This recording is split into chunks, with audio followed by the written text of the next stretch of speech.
Recipe ready பண்ணுறதுக்காக ஒரு mixing Pavul எடுத்து மிதமான சூடாக இருக்கு இல்லைங்களா, அந்த பால் வந்து ஒரு 3/4 கப் அளவுக்கு சேர்த்துக்கலாம்.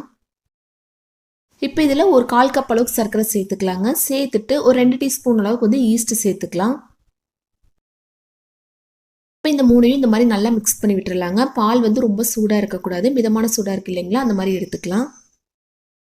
நல்லா இந்த மாதிரி கலந்து விட்டு ஒரு மூடி போட்டு மூடி வச்சிடலாங்க. ஒரு 10 நிமிஷம் அப்படியே இருக்கட்டும், அதுக்கப்புறம் எடுத்து பார்க்கலாம்.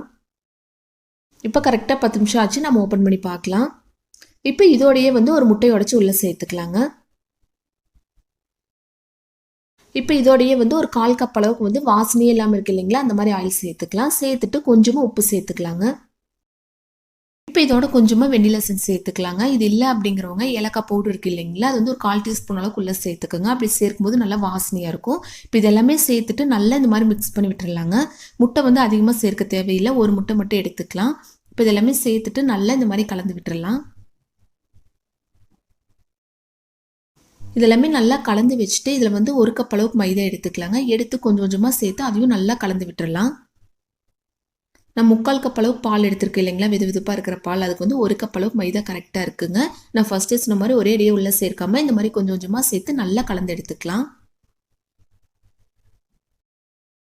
இப்போ இதில் வந்து ஒரு 1/4 டீஸ்பூன் அளவு பேக்கிங் பவுடர் சேர்த்துக்கலாங்க.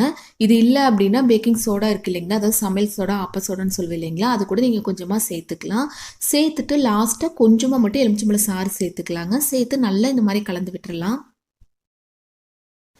பாருங்கள், இந்த மாதிரி கலந்து எடுக்கும்போது இந்த பதத்தில் இருந்துச்சு அப்படின்னா கரெக்டாக இருக்குங்க. இந்த மாதிரி நல்லா கலந்து எடுத்துக்கலாம். இப்போ இது மூடி போட்டு மூடி வச்சிடலாங்க. ஒரு 3/4 மணி நேரம் அப்படியே இருக்கட்டும், அதுக்கப்புறம் நம்ம எடுத்து பார்க்கலாம். கரெக்டாக 3/4 மணி நேரம் ஆயிடுச்சு, நம்ம ஓப்பன் பண்ணி பார்க்கலாம். பாருங்கள் எப்படி இருக்குது அப்படின்னு.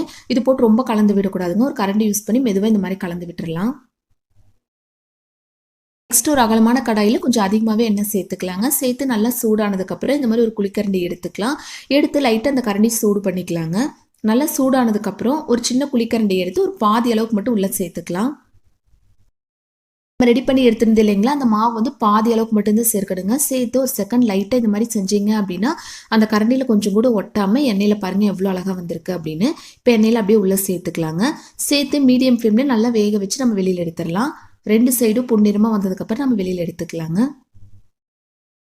நீங்கள் ஹை ஃப்ளேம் வச்சிங்க அப்படின்னா உள்ளே சுத்தமாக வேகாதுங்க. ஸோ மீடியம் ஃப்ளேம்லேயே 2 சைடும் நல்லா வேக வச்சு பொன்னிறமாக வந்ததுக்கப்புறம் எண்ணெய் ஃபுல்லாக வடிச்சிட்டு பாருங்கள், இது வந்து ஒரு பிளேட்டுக்கு மாற்றிடலாம். அவ்வளோதான் பாருங்கள், சூப்பராக பார்க்குறக்கு எவ்வளோ அழகாக இருக்குது இல்லைங்களா, டேஸ்ட்டும் ரொம்ப அட்டகாசமாக இருக்குது.